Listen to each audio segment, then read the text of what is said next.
have to admit, I'm on the fence about this story. On one side, I'm on the police officer side, and then on one side, I'm on the dog owner side. What's going on, YouTube? My name is Lance, and today I'm going to be talking to you guys about why you always need to have your pets under control when you're around cops. So, background to the story is that there was a home invasion call where Hawthorne police showed up, where people were using guns and there were robbers inside the house that refused to come out. About 2 hours after the standoff happened, the robbers came out and they surrendered to cops. So this is the reason why police were out there, but this isn't the actual story I'm reporting on. In the video that's going to be linked in the description box below, I do have to warn you that it is graphic, so go ahead and check that out if you would like to understand what I'm talking about. It shows a man roll up to the scene bumping some really loud ass music. He then steps out of his car, grabs his big 80-pound Rottweiler and starts walking around filming like he just owns the place. He says he's there to film because he wanted to make sure that nobody's civil rights are being violated. But you have to realize that other people are also filming, but they are completely on the other side of the street. And they also aren't walking around a big ass 80-pound Rottweiler basically asking to get arrested. So of course the dude ends up getting talked to by the police and gets arrested, but before he does, he puts his dog back in the car but does not roll up the windows. So the dog starts barking loudly, then jumps out the window and approaches the officers. The officers are a little bit skeptical of what's going on, and then the dog ends up jumping at the face of one of the officers. This is where it kind of gets dicey because you can't really tell if the dog is jumping because he's excited about the situation,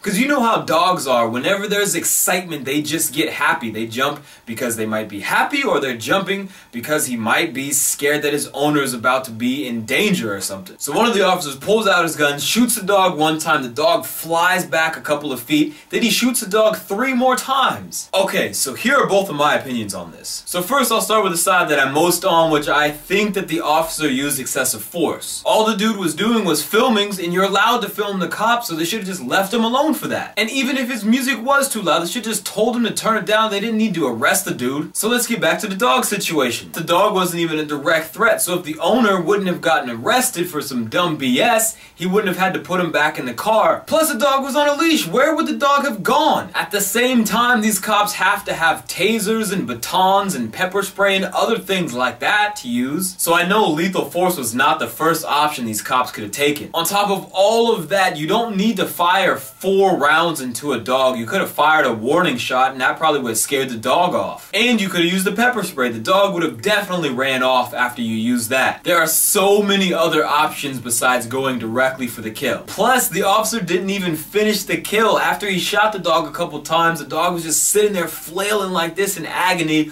with the officer pointing the gun like this. I mean, what is the dog gonna do? Magically heal itself like it's a vampire off True Blood and then come attack you? Dude, just finish it off. Let it just die. Okay, so the other side of the story is completely on the ignorance of the dog's owner. I mean, this dude literally rolled up to the scene like he owned the place. How do you roll up on a scene with 4 to 5 cop cars, blasting loud ass music, then you grab your 80-pound Rottweiler and just walk around like you the big boss on campus? You are literally asking to get arrested. You might as well walk around with a sign saying, "Please arrest me." Plus, on top of that, you heard the dog start barking, so you could have at least rolled up your windows. You knew what you were doing. You know that dog could have gotten out the window like that. Also, put yourself in the cop's shoes. You have this 80-pound killing machine jumping at your face and throat. And on top of that, you have nobody there to control this thing. You don't know if it has rabies or disease or what it can do to you. You don't know anything about this dog except that it might be trying to attack you. Plus, you're the police. You work with canine units that train these dogs. I am damn sure ghetto-ass 80-pound Rottweilers are 100 times worse